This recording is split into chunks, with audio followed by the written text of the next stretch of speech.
It's got to be one of the most frustrating feelings ever. You've done everything right. You brushed, you flossed, you even used mouthwash. But then, just minutes later, that stale, not so fresh feeling is back. It's embarrassing, right? And it can totally knock your confidence. So, what is actually going on?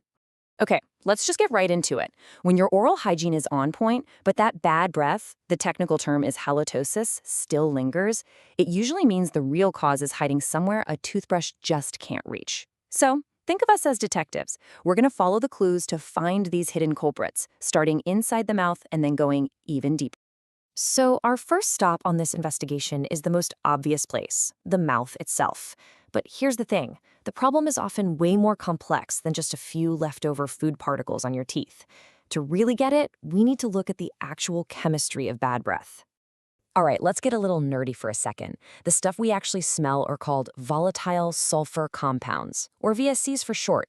These are gases, like hydrogen sulfide, which gives you that lovely rotten egg smell, and they're released by bacteria as they break down proteins. So the real goal isn't just about cleaning away food, it's about controlling the bacteria that make these smelly compounds in the first place.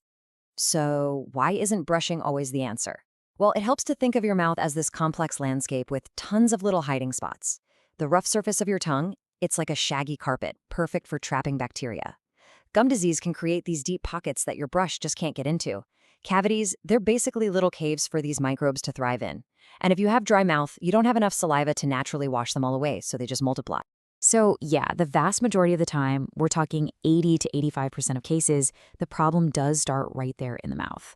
But that also means for about 15 to 20% of people, the source is somewhere else entirely. So if everything in your mouth seems to check out, where do we look next? Well, let's investigate a much deeper connection.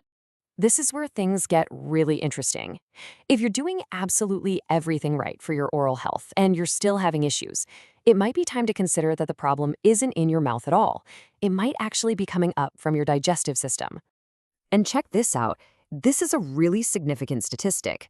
GERD, chronic acid reflux, is when stomach contents flow back up. And this doesn't just cause heartburn.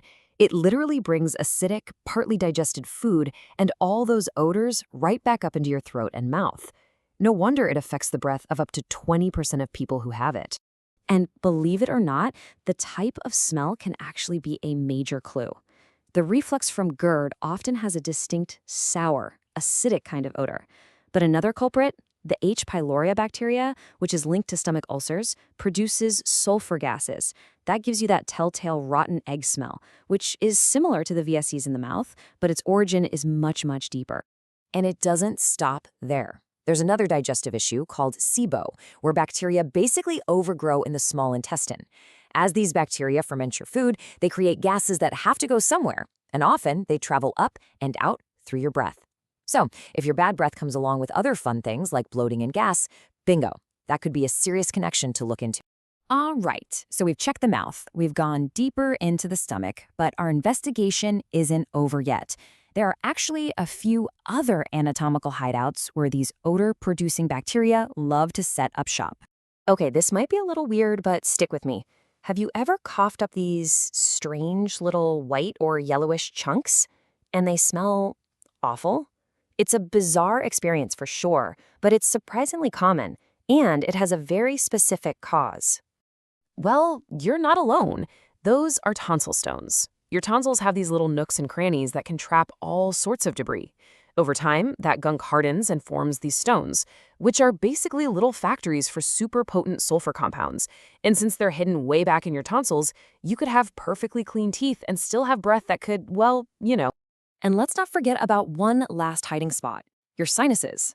I mean, if you've ever had a sinus infection or even just bad allergies, you know all about postnasal drip. That infected mucus drips down the back of your throat, and it becomes a constant buffet for the bacteria living there, leading to persistent bad breath that just won't go away until that sinus issue is cleared up.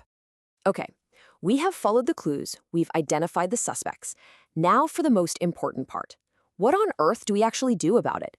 Let's turn all this detective work into a real, actionable plan. Let's break it down into a simple 3-step plan. First, level up your oral hygiene. A tongue scraper is an absolute game changer for getting that bacterial coating off. And go for an alcohol-free mouthwash, because alcohol can actually dry out your mouth, making the problem worse. Second, make some smart lifestyle adjustments. Drink plenty of water, watch out for trigger foods, and maybe think about quitting smoking. And third, and this is crucial, know when to see a pro. Your dentist can rule out any oral issues, and a doctor can help you investigate those potential digestive or sinus connections. You know, there's this great saying that really ties all of this together. The mouth isn't just for eating and talking. It really is a window into what's happening in the rest of your body. Bad breath is often more than just a dental issue. It can be a signal that something else, somewhere deeper, is off balance. So really, what's the big takeaway here? Instead of just trying to mask the symptom with mints or gum, start thinking of persistent bad breath as a potential diagnostic tool. Think of it less as a problem and more as a signal, a message. So the real question is, what might your body be trying to tell you?